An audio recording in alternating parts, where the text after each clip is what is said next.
खास जगह के बारे में बताया गया है जिसे बच्चे पैराडाइज कहते थे। ये एक छोटा सा दलदली जंगलनुमा हिस्सा था जो उनके घर के करीब एक मैदान के नीचे था।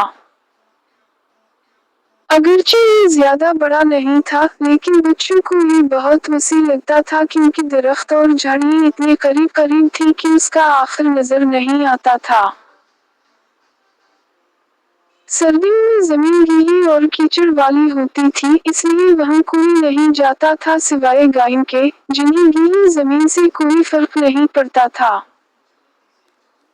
लेकिन गर्मियों में जमीन खुश्क हो जाती थी और ये जगह ताज़ा और सब्ज हो जाती थी, जिसमें जंगली गुलाब, सैसफ्रेस और परिंदों के घोंसले होते थे। गायों ने तंग और घूमते हुए रास्ते बना रखे थे जिन्हें बच्चे बहुत पसंद करते थे। बच्चे लकड़ी के बाज के जरिए पैराडाइज में दाखिल होते थे, जिन्हें वो चढ़कर या नीचे से गुजरकर पार करते थे।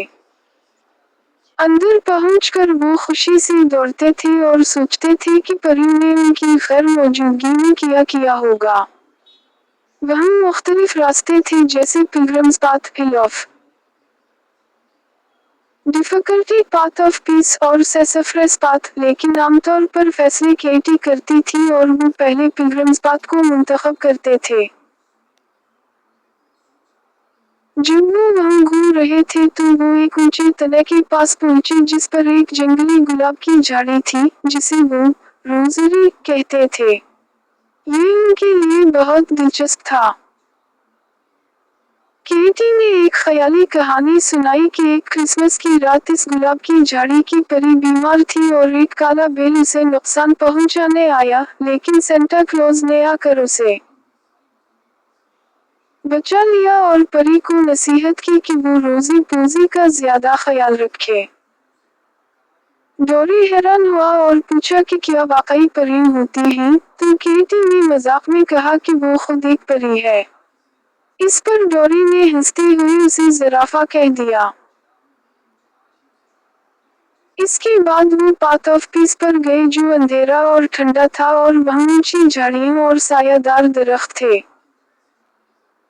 वहाँ एक सफेद फूल लगता था जिसे वो पॉलीपोड्स कहते थे और बच्चे उसे तोड़कर जमा करते थे। जॉन और डोरी ने कुछ सैसफ्रस की जड़ी भी निकाली। दोपहर तक जब वो टूटस्टूल एवेन्यू और रैबिट हॉलो जैसे रास्तों से गुजर चुके थे तो डोरी को भूख लग गई।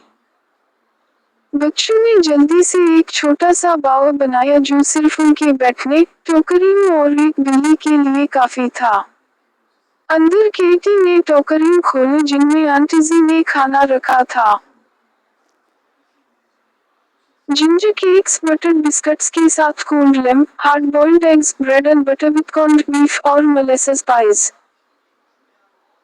बच्चों ने बाहर बैठकर सूरज की रोशनी, ताज़ा हवा और परिंदों की आवाज़ों के साथ खाना खाया। खाने के बाद बच्चों ने बड़ा होने का खेल खेला और अपने मुस्तकबिल के ख्वाब बताए। सेसी चाहती थी कि वो मिनर्वा क्लार्क जैसी नजर आए, नेक हो, संडे स्कूल पढ़ाए और गरीबों की मदद करे। क्लूवी चाहती थी कि वो जर्द महल में रहे, सोने और चांदी के कपड़े पहने और खुशबू की जादुई तालाब हो। एल्सी चाहती थी कि वो ज्यादा खूबसूरत, बड़ी और ज़हीन हो। डोरी सिर्फ ये चाहता था कि वो रोजाना टकी और बटर पुडिंग्स खाए और इतना बड़ा हो जाए कि कोई उसे खाने से ना रोके।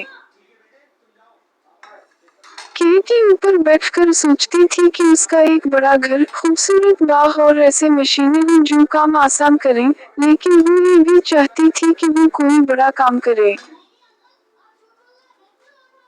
जैसे किश्ती चलाना, लोगों की जानें बचाना, अस्पताल में फ्लोरेंस नाइटिंगेल की तरह नर्सिंग करना, पेंटिंग करना, गाना गाना या मार्बल के मुजस्समे बनाना। वो चाहती थी कि आंटी जी इसकी कामयाबी के बारे में अखबार में पढ़े और उसे खानदान की जीनत कहे।